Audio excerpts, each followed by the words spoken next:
I'm Scott Allen Miller. It's the 16th of August, 2022, and welcome to my vlog of daily life in Nicaragua. Today I got up and did a little bit of work and did a long 7-mile walk to get some footage for you guys, and that has been posted over the last 2 days. So that was all filmed this morning. That was exhausting because the humidity was so high. Now I waited so long to film today's episode that I'm worried it's going to rain on me.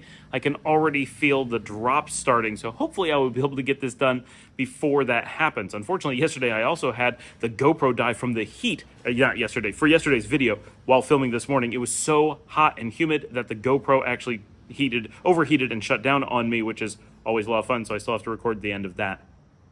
Today is Tuesday, and I worked really hard after a busy day yesterday. I couldn't get out of the office, and I've started blocking off my late afternoons to be able to have more time for doing my editing and videos and stuff, and that seems to be working pretty well, so I'm really enjoying being able to do that.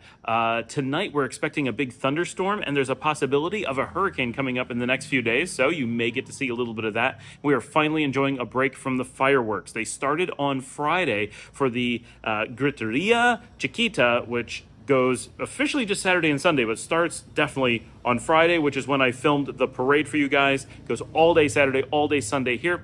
And they kept the fireworks going through almost all of the day yesterday. When I was making dinner yesterday at about 6 or 7 o'clock, I actually couldn't get more than 2 to 3 seconds between the firework bursts. For real. That's how much they were going off an entire day after the event was over. And I did post some videos at midnight on Sunday night. It was just a firestorm in the sky as fireworks went everywhere in every direction. You could look anywhere and it was just as fast as everywhere. The whole town was smoke. And it went on for hours like that. Just absolutely crazy. So today, I really wanted to spend some time getting some exercise. Really felt like I needed to get out there and do that and get a bit of filming for you guys because I wanted to show some different things, and I'm hoping I got some cool neighborhoods and a fun walk. So we'll see how those turned out. I have not seen them yet, but fingers crossed. I thought that would be great. Today I wanted to answer some questions or I've been asked a number of questions for a while, and I wanted to talk a little bit, and I have talked about this before, but covering some of the when you're looking at a business in Nicaragua. And I did about a month ago, I filmed a very similar video over at the church, but I think this is something we need to cover on a kind of semi-regular basis, and something I want to talk to kind of the exact things that are being asked in some of the recent questions.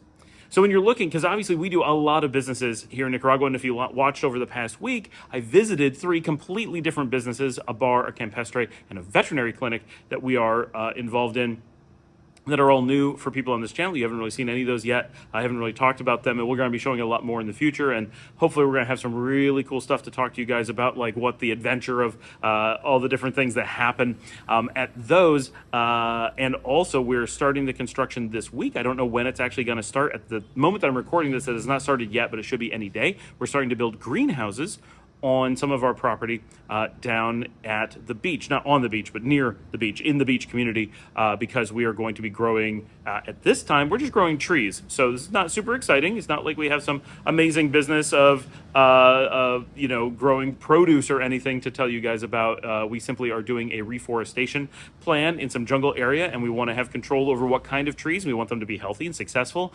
We're working with a university and some environmental planners to come up with what kind of trees are going to be perfect for the area. And we don't want to be, realistically, we can't afford to import acres and acres of seedlings or saplings. That would be very expensive, and the survival rate would be relatively low. So instead, we're putting in our own greenhouses and developing our own tree nursery to start growing trees for that area. And hopefully quite a bit of that is going to be fruit producing. So we're hoping that some orchards come out of this, along with lots of other things. We want to make sure we have a important set of trees for the local habitat, but if at all possible, we're hoping that orchards are part of the result of all of that. When that's done, we may have some exciting things to do with the greenhouses and all of that after that. But the first project, it's just trees, so it's not really a business. It's more of just taking care of the area. But it is interesting. It's something that's going on. And my father was asking what we were doing with the greenhouses, so I assumed other people were asking as well, at least in your heads. So there you go. No one mentioned it to me. We're thinking it, is what I'm wondering. So when you're looking at businesses here in Nicaragua, the absolute most important thing, remember, you're an expat. So anyone I'm speaking to in this case is an expat. I do have a lot of Nicaraguans who watch this. I am not speaking to you at this time. Feel free to watch, but I'm not speaking to your needs, or you should watch this and understand where you compete with expats, right? Because the opposite, for the most part, will be true for Nicaraguans. When you're an expat, if you're coming in from outside the country, and this is true anywhere, this has nothing to do with Nicaragua, this has to do with expats working in a market, you need to think about what it is you bring to the table. What makes you special as an investor or a business person in that market? And in many cases, an expat moving to a new country, the thing that they're bringing with them is financial resources, and that can be very important. You have more money or an interest in investing than most people in the local market. That's not necessarily because you're coming from a richer country. It's simply the nature of people who are able to expat tend to be more wealthy than the average person and tend to be more interested in investing simply because they need a way to survive. So often we get heavy investment from expats simply because they can't get jobs in the local market, so they have to use investment as their path to income if they're going to make any kind of income from the local market at all. Of course, and I'll say this again, as I've said many times before, if you're coming from outside of Nicaragua, consider heavily that probably your best option, and the Nicaraguan people would also tell you this is a great thing for them, is if you come here and work as a digital nomad or a remote worker to your own or some other country far away. That's great for the local economy because that means money is coming in from the outside that they don't have to generate here. And even if you're pretty stingy with your money or not making a whole lot of it, you're still going to be spending an awful lot of it here, whether it's on rent or buying property, buying food, paying for services, getting internet access, whatever. Those are all going to be going to Nicaraguan businesses or Nicaraguan workers, and it's going to be very beneficial for everyone here, even if it's not a direct thing. So don't feel that you can't do that or that that's not good. That's exactly what everybody here wants primarily. If you're going to be investing here in the local market, you're going to be potentially taking work away from locals. Now, you may be creating local jobs, and that's a wonderful thing, so keep that in mind. You may be able to add a great deal of benefit to the local economy simply by being an investor who's creating jobs. That is excellent. So in doing so, though, to be successful, while they would be happy for you to come in and fail as long as you're creating jobs and putting money into the economy, for you are going to want to be successful. That's just the nature of having a business, right? So to do so, you need to provide something that the locals cannot do, and you must be able to do it enough better to make up for all the things that you will not be able to do as well. Obvious things, you probably don't speak Spanish as well as the locals. And if you're coming from someplace like Spain or Mexico, yeah, you may speak perfect Spanish, but it's not going to be local Spanish. It will still be a tiny disadvantage, if not a large one. But if you don't speak Spanish incredibly well, you'll be at a major disadvantage.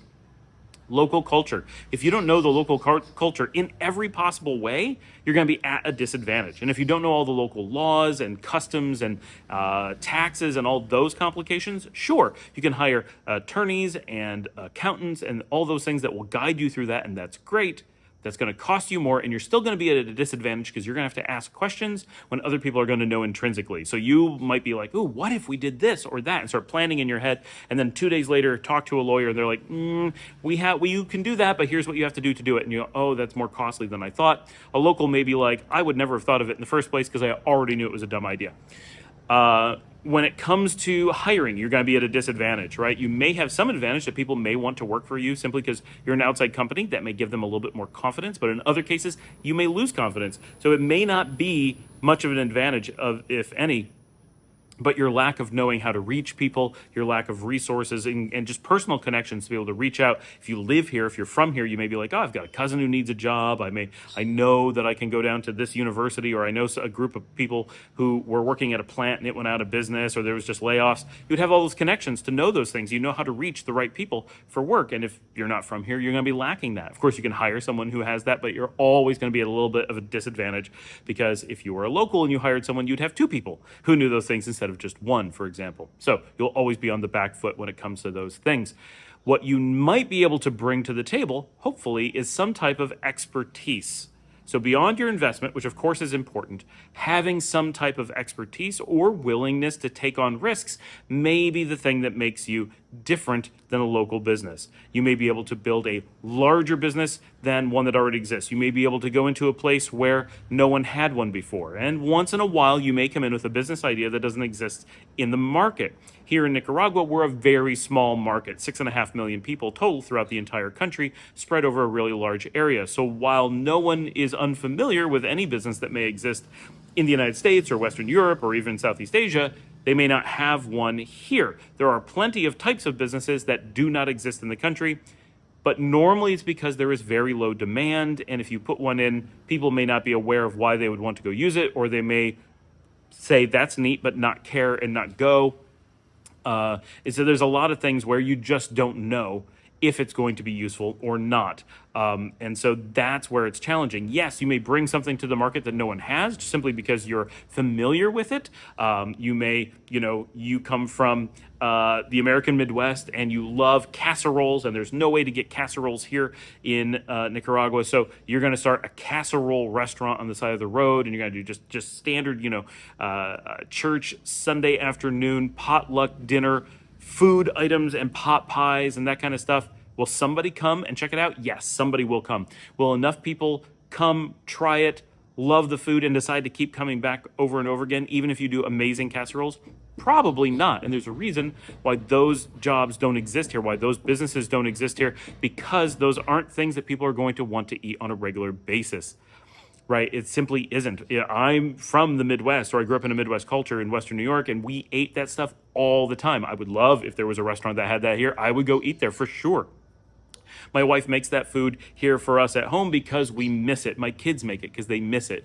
So is there somebody who would eat there? Yes, but it takes a lot of people, and a lot of people who come back over and over again and tell other people, and you have to be in the right spot for it to happen. Those things are all very difficult. So if that's, even though you may have a completely unique business plan and one that could work somewhere else, I'm not saying that would work in the United States even, but in theory it would, and that may fail here because you need to bring both that expertise and that uniqueness, and you have to make it fit within the local economy. Now, maybe you're going to do something completely different, right? You have an expertise in manufacturing door handles, and you want to come here, open a factory and manufacture door handles. That's absolutely excellent. Do so, please.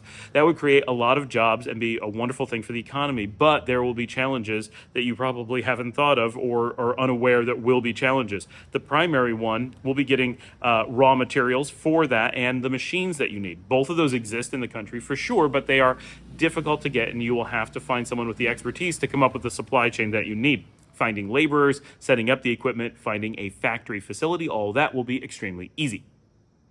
If you then manage to make these door handles and you want to do something more than just sell them within the country, which of course you could, that could be a market. And as far as I know, it is one that does not exist here yet. Obviously people need door handles. I'm just saying that there's no one manufacturing them here. And I've used this as an example previously. If you do that, probably you're going to want to export. And this is where you're going to run into complications. Exporting from Nicaragua can be done for sure, but it has a lot of challenges, and wanting to do so, you're going to have to become an expert in exporting from Nicaragua, or you're going to have to hire a firm to do that at probably relatively high expense, and that will again make you less of an advantage simply because you're lacking those things. Road transport and shipping, literally by ship, are the primary means of getting things out of the country. You're going to have very high delays. The border crossings for tractor trailers is very slow. It's very costly. You have to have drivers who are sleeping in their trucks for days at a time at the border, even though if you're in the United States, this would be an area much smaller than, say, Kansas, and driving across it would be an afternoon affair. Here, it will be a multi-day thing where people get stuck in the country. And when they move on to the next country, the same thing will happen there.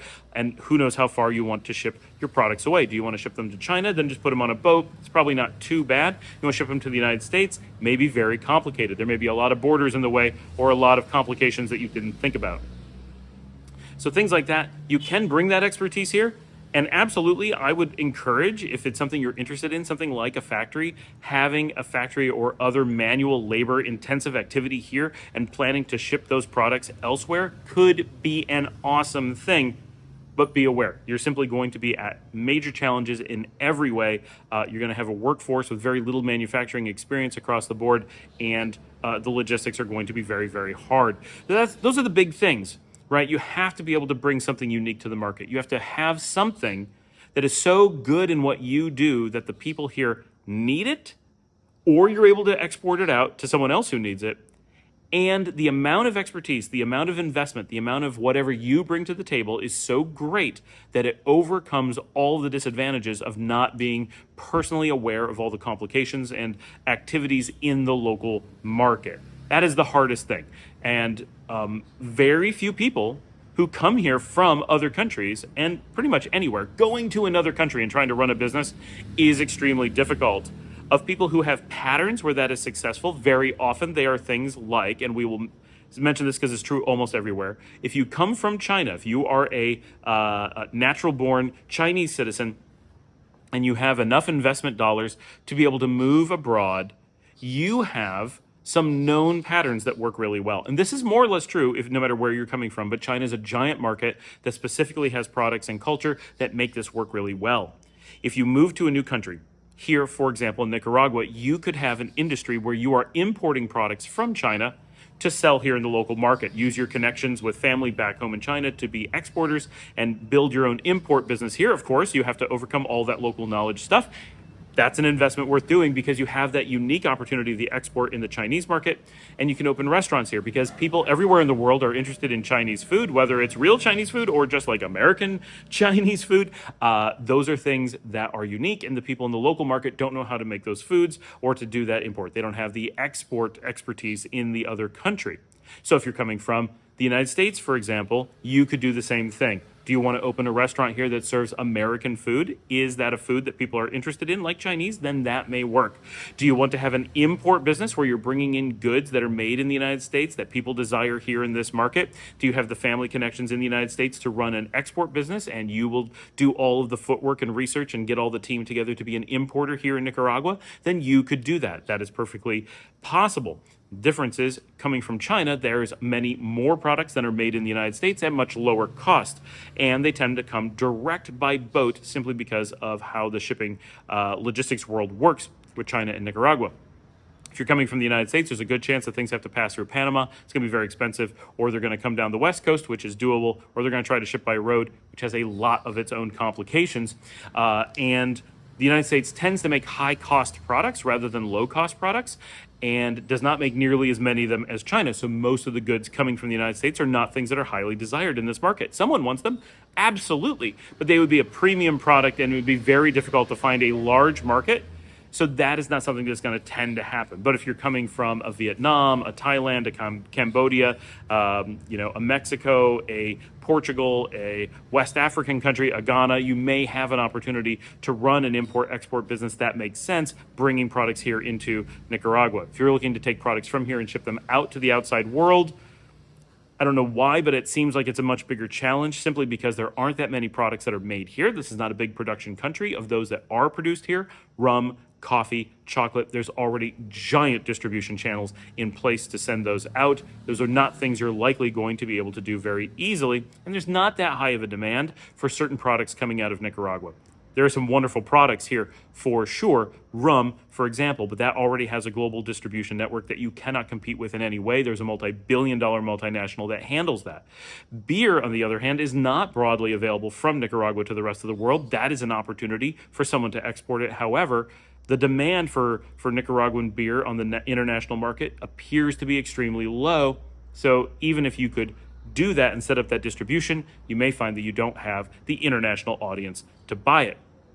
Beyond that, yes, you could do your own manufacturing, make your own products, but for the most part, you're not going to find a large external market for goods being made in Nicaragua. This is simply not a manufacturing country, nor an exporting country. So all those barriers make it very difficult for anyone who wants to do that. It does mean that the opportunity may exist, that there is a gap in the market, but unless you have buyers on the other side that are interested in those products, it doesn't matter how big that gap is. It's a gap for a reason, and that is probably why that gap exists, because there are plenty of people who are from Nicaragua who have that expertise, who know the raw material providers, who know the manufacturers or the product refiners, whether it's just people making hammocks or people making rum, and they know how to do the export. And all they need is someone on the other end to do the import for them. And there are almost always people who are willing to move from here to wherever they want to export to in order to facilitate that business. So you'd be up against a very big barrier where, again, your expertise leans towards having less than someone who's from the local market rather than someone who has more. So if you're importing into Nicaragua, that's where you have the biggest advantage to making it happen. Nicaraguans have the biggest advantage in knowing what they would want to import. When it comes to exporting, you have the biggest advantage in knowing what to export, but Nicaraguans have the biggest advantage in being able to make it happen. So that's the biggest thing. Think about what you bring to the table that is completely unique. If the work that you do, if the thing that you want to do is something that a Nicaraguan can do without you, you should not do it. That's the simplest answer. If people in the local market are able to do the job, able to do the work, provide the service that you want to provide, then you are not going to be successful in competing with them. It just doesn't make any sense, because to do so, because you have so many disadvantages. If a local Nicaraguan was able to do it and was willing to do it for the same money that you're willing to do it, they could make more because they have more resources locally, more connections, more knowledge to make it happen. In most cases, expats who are looking to do that are looking to earn many times, not just 5% more, 10% more, but 100 or 200 or 300% more than a local Nicaraguan doing the same job. And that's completely unreasonable. Right? It's fine if you have some kind of expertise and you're doing a different job, but if you're doing the same job, nobody here is going to pay 4 times as much or even double or even 50% more to have a foreigner do work that they could have a local do for better, because it's just easier to work with someone who's local. Every aspect of being a foreigner means you have to overcome that with some kind of value, because everything about you makes doing business with you a little bit harder, whether it's language barrier, cultural barrier, connections barrier, whatever. That's my advice, right? Look for the thing that is unique, look for a thing that no one else can do reasonably, and look for a thing that is not offered in the local market, but is needed, right? That's hard. Right, because everything we need to survive is provided for. We're not like looking around going, man, I don't have these things. There are gaps though, right? The Leon food market, right? There isn't a big enough variety in restaurants. That's a real gap. Even the locals are aware of it, right? It's not like Granada, it's not like Managua, where there reasonably aren't big gaps. Leon is a place with a gap. Small towns are gonna have gaps, right? So if you wanna go into a small town and take a big risk on opening a variety restaurant, that's plausible. You want to open up some kind of business that does not exist in the country whatsoever, right? A high-end home theater, right? Like hardcore furnishing store. Maybe one exists. I don't know. I don't think that exists in the country. I think you have to go to Guatemala for that. Maybe El Salvador. Sure, you could do that. Do I think that there's a big market of people who are interested in that? No, I don't think so. I think you would find that you had very few buyers. You may be the best in the country. Everybody who wants it may come to you. You may get really happy customers, but will you get enough customers to stay in business? Probably not. Or enough customers for you to be happy that you're being able to pay your own bills. Maybe you can keep the business in business, but can you make enough money to live on? Probably not. And so just because you find a gap, you also has to be a gap where there's something that people want and that you can explain to them that they want, right? We have home theaters. Do I want that? Yes, it's amazing. Why? Right, when I first got into home theater, I had a store that spent a lot of time educating me and got me interested and taught me why it was something special. And it is something special. And it was really amazing to get involved in. And I got involved back when it was a new thing. Right now, everybody has them. But I did it in 1994, right? And but they made very little money because they didn't have an audience of customers. It took them decades to build that audience. If you're going to do that in Nicaragua, you'd be in that same boat. Well, we got to build up this large audience, and now lower cost items have entered the market that make it kind of moot in most cases. Not for the super high end, I know, but there's just a lot of challenges of that nature. So consider those things when you're looking. Ask yourself, am I overcoming those challenges? Am I addressing the known challenges? Am I offering something that's going to be unique? Am I guaranteed that? Because once you come in, Even if you have some experience or some unique thing, is it something that can be replicated locally? If so, and you're successful, assume someone local is going to replicate it, right? Well, I'm going to cook Chinese food. Well, unless if locals can figure out how to do this well, then they're going to replicate that, and you're not going to be able to compete for all the reasons I just said. And that kind of happens, right? You actually find, and even in the United States, in Texas, living in Texas, our local Chinese restaurant that we went to quite a bit of the time, Blue Dragon, had no actual Chinese people working in it. It was all people from Central America running the restaurant, but they made relatively authentic American Chinese food, which of course is easier to make than actual Chinese food. But because it's altered to be American, they actually have an advantage, because coming from China, they're always like, this isn't real Chinese food. But that's not what your customers want. And here in Nicaragua, someone who experiences Chinese food, blends it to be more palatable to the Nicaraguan palate, may actually have an advantage over traditional, authentic Chinese food for that very reason. So even the things that seem so obvious, how could they compete? They may be able to compete. So be aware. You need to bring something unique to the table, and something that you maintain as being unique. Of course, if it's simply investment dollars, that's going to remain unique as long as you have those investment dollars to put in. But the larger your investment, the bigger you're willing to go to make that the case, the bigger the risk you're taking that you have not figured out the market enough to be able to make that viable as a business. And so coming in with $1 billion and buying all these giant hotels and restaurants and all these things that of course people need, right? There's no question. There's going to be hotels. There's going to be restaurants. But if you invest a ton of money, it just means you have a ton to lose.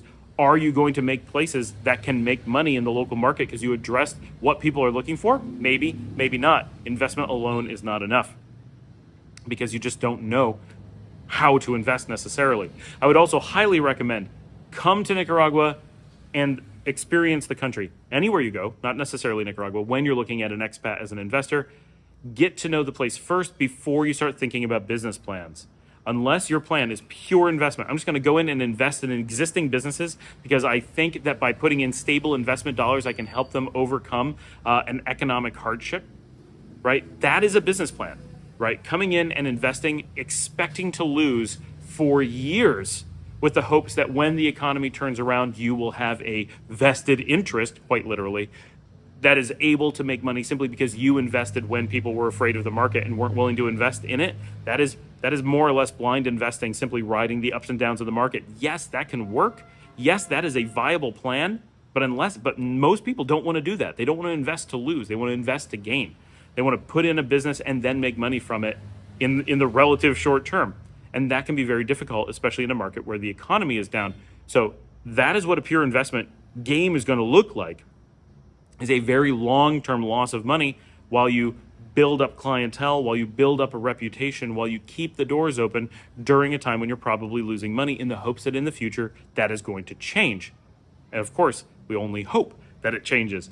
If you're looking to make money right away, you really need to get in, know the market, determine if you have a business model that is going to make sense in this market. And probably developing a model from outside this market does not make sense. You want to be here, get a feel for what the market is like before you even start making those plans. And maybe you're a chef, you do steaks and you are the best and that's what you want to do. You still want to get here and learn what the local steak market is like and experiment with, what if I bring Argentinian style, Brazilian style, Uruguayan style, American style into this market and give them something they don't have? Will people want it, regardless of how good it is, regardless of how unique it is? Will it have a market that is going to make money?